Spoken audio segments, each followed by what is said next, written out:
Assalamualaikum warahmatullahi wabarakatuh. Nama saya Marlena NPM 1811100304. Di sini saya akan melanjutkan materi yang sebelumnya. B. Berbagai media, alat peraga, bahan ajar dan sumber belajar IPA di MISD. Yang pertama ada jenis media pembelajaran IPA di MISD. Secara umum media terbagi menjadi 3 bagian. Yang pertama ada media auditif, yang kedua ada media visual, dan yang ketiga ada media audiovisual.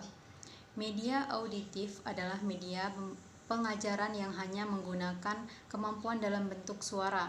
Contohnya media auditif seperti radio, tape recorder, dan peringanan audio. Yang kedua ada media visual, adalah media pengajaran yang hanya menggunakan gambar diam seperti film trips atau film rangkaian, kemudian ada slide atau film bingkai seperti foto, gambar, lukisan, dan cetakan. Media visual terbagi menjadi 2. Yang pertama ada media visual diam, kemudian ada media visual gerak. Yang C ada media audiovisual. Media audiovisual mempunyai 2 unsur, yaitu suara dan gambar.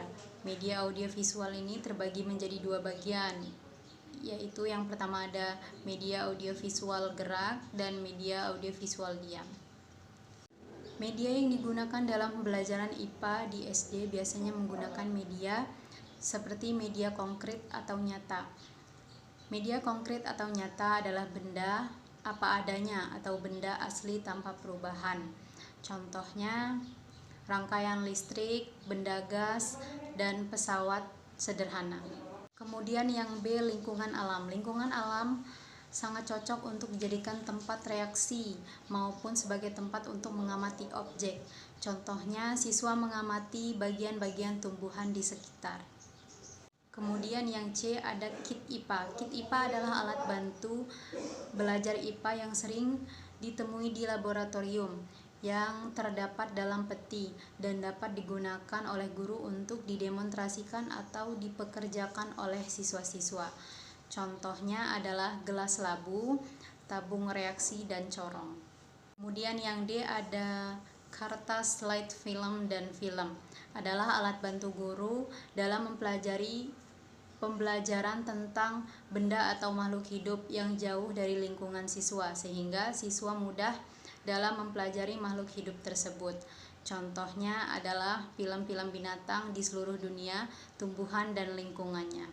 Kemudian yang E ada film animasi, adalah alat bantu visualisasi tentang konsep-konsep tersebut guna mempermudah siswa dalam mempelajarinya. Kemudian yang F ada model.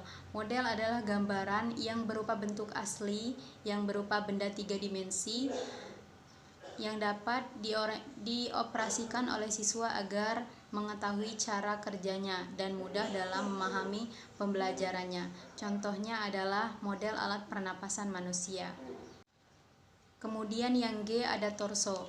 Torso adalah model yang tidak asli berupa potongan tubuh manusia yang digunakan untuk mempermudah siswa dalam mempelajari anatomi tubuh manusia.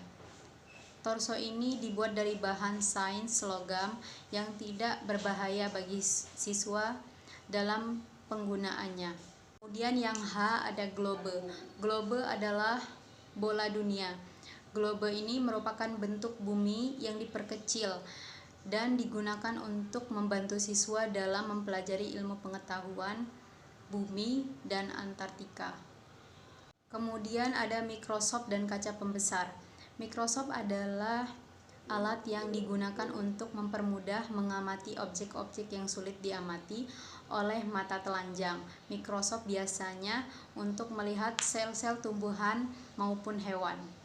Sedangkan pada kaca pembesar tersebut untuk melihat benda-benda yang kurang jelas jika dilihat dengan mata telanjang seperti spora. Sekian dari saya. Wassalamualaikum warahmatullahi wabarakatuh.